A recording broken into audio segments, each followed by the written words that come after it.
ശ്രീനാരായണ പരമ ഗുരവേ നമഃ.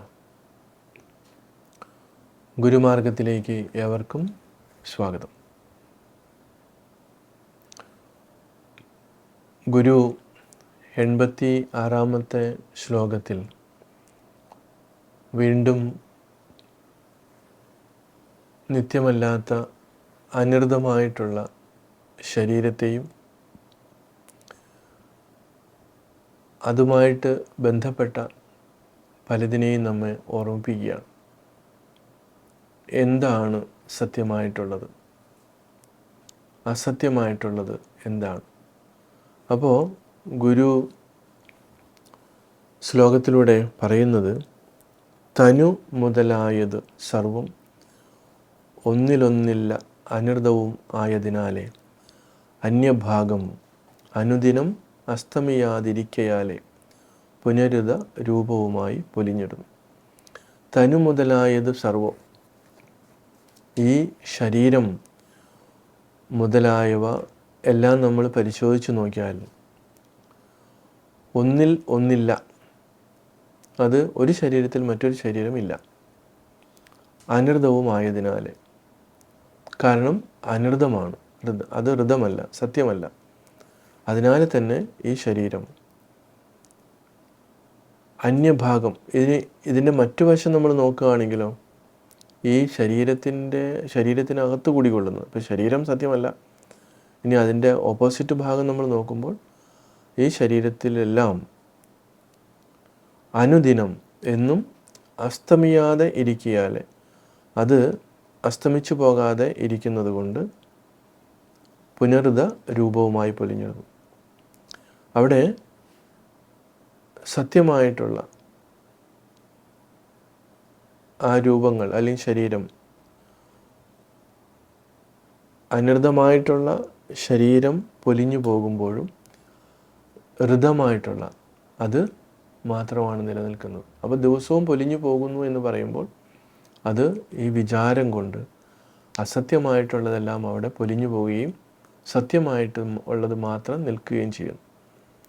അപ്പോൾ ഇവിടെ ഒരു ശരീരം മറ്റൊന്നിലില്ല എന്ന് പറയുമ്പോൾ ഇവിടെ നമ്മൾക്ക് ഓരോന്നിൽ തമ്മിലുണ്ടാകുന്ന വ്യത്യസ്തമായിട്ടുള്ള അറിവില്ലാത്തത് കൊണ്ട് തോന്നുന്ന ഈ ഭേദഭാവങ്ങൾ, അതാണ്. എത്രയോ ഭേദങ്ങളാണ്. ഇപ്പോൾ ശരിക്കും ഈ നമ്മളുടെ മനുഷ്യർ തമ്മിൽ ഭേദങ്ങൾ ഉണ്ട് എന്ന് പറയുന്നത് ഈ രീതിയിലുള്ള വിശകലനം നടത്താത്തത് കൊണ്ടാണ്. അപ്പോൾ അവിടെയാണ് ജാതിയുടെയും വർണ്ണത്തിൻ്റെയും വർഗത്തിൻ്റെയും ഒക്കെ പേരിൽ മനുഷ്യനെ മാറ്റി നിർത്തുന്ന, അത് നമ്മുടെ ഒരു ഭൗതികമായിട്ടുള്ള, നമ്മുടെ സാധാരണ തലത്തിൽ നടക്കുന്ന കാര്യങ്ങളാണ്. അപ്പോൾ നമ്മളീ പഠിക്കുന്ന വേദാന്തവും അല്ലെങ്കിൽ ആധ്യാത്മികതയും ഭക്തിയും ഇതൊക്കെ നമുക്ക് ആവശ്യമായിട്ട് വരുന്നത് ഈ ഉണർന്നിരിക്കുന്ന അവസ്ഥയിലാണ്. സ്വപ്നത്തിലോ ഗാഠനിദ്രയിലോ ഒന്നും ഒരു വിഷയവും അവിടെ ഉണ്ടാകുന്നില്ല. ഭൗതികവാദിയായാലും ശരി, ആത്മീയവാദിയായാലും ശരി, എല്ലാവരും പ്രശ്നം ഈ ഉണർന്നിരിക്കുന്ന അവസ്ഥയിലാണ്. ഈ ഉണർന്നിരിക്കുന്ന അവസ്ഥയിൽ യാഥാർത്ഥ്യവുമായി പൊരുത്തപ്പെട്ടു പോകാനുള്ള ബൗദ്ധികമായിട്ടുള്ള വികാസം അല്ലെങ്കിൽ അങ്ങനെ സൂക്ഷ്മത അവനിൽ ഉണ്ടാകുന്നില്ല.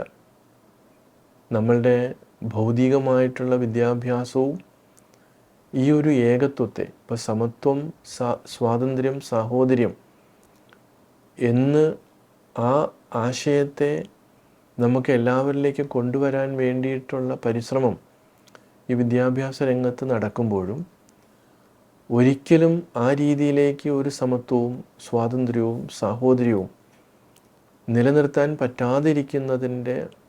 അതിൻ്റെ കാരണം എന്താണ് എന്ന് നോക്കുമ്പോഴാണ് ഗുരു ഇവിടെ പറയുന്ന കാര്യം നമ്മൾ ചേർത്ത് വെച്ച് പഠിക്കേണ്ടത്. അപ്പോൾ പലതും പല രൂപത്തിലും പല ഭാവത്തിലും പല സങ്കല്പത്തിലും നമ്മളെ അലട്ടിക്കൊണ്ടിരിക്കുന്നുണ്ട്. അപ്പോൾ ബാഹ്യമായിട്ട് കാണുന്ന ഈ രൂപങ്ങൾ അത് താൽക്കാലികമാണ്. അതിനെ നമ്മൾക്ക് ദിവസവും ഇല്ലായ്മ ചെയ്യേണ്ടതായിട്ടുണ്ട്. അത് അറിവിൻ്റെ തലത്തിലാണ്. അപ്പോൾ ഈ മാറ്റങ്ങൾ ഉണ്ടാകുമ്പോഴും പല പല രൂപങ്ങളും പല ഭാവങ്ങളും ഉണ്ടാകുമ്പോഴും അതിൽ മാറാതെ നിൽക്കുന്ന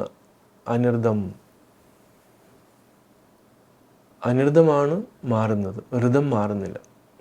അപ്പോൾ ഈ ഋതത്തെ നമുക്ക് തിരിച്ചറിയുവാനുള്ള ഒരു വിദ്യ, ആ രീതിയിലുള്ള ഒരു തെളിച്ചം നമ്മൾക്ക് ഉണ്ടാക്കിയെടുക്കുക.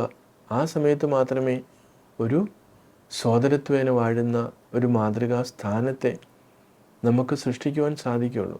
ഗുരുദേവൻ 4 വരികളിൽ അതിവിടെ എഴുതി വെക്കുമ്പോഴും, അരിയപ്പുറത്ത് എഴുതി വെക്കുമ്പോഴും ഈ അനർഥമായിട്ടുള്ള കാര്യങ്ങൾ മുന്നിട്ട് നിൽക്കുന്നത് കൊണ്ട്, കാരണം ഓരോരുത്തൻ്റെയും മനസ്സിൽ അവൻ എത്രയോ ജന്മജന്മാന്തരങ്ങളായിട്ട് വാസനകൾ ആയിട്ട് അതിവിടെ കിടക്കുകയാണ്, ഈ ഭേദബുദ്ധി.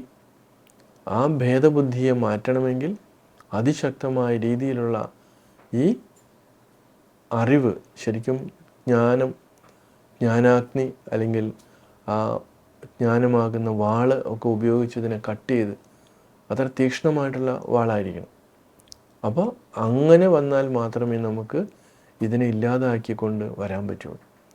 അപ്പോൾ അങ്ങനെ വരുമ്പോൾ നമുക്ക് ഓരോരുത്തരുടെയും ഹൃദയത്തിൽ കുടികൊള്ളുന്ന ആ സത്യത്തെ, ആ ചൈതന്യത്തെ തിരിച്ചറിഞ്ഞുകൊണ്ട് ഭേദബുദ്ധിയില്ലാതെ, അസമത്വങ്ങളില്ലാതെ നമുക്കിവിടെ മനുഷ്യരാശിയെ കാണാനും അങ്ങനെ ഒരു ഒറ്റക്കെട്ടായിട്ട് നമുക്ക് മാറാനും സാധിക്കുന്നതാണ്. തീർച്ചയായിട്ടും അതിന് സാധിക്കട്ടെ. ഏവർക്കും നമസ്കാരം.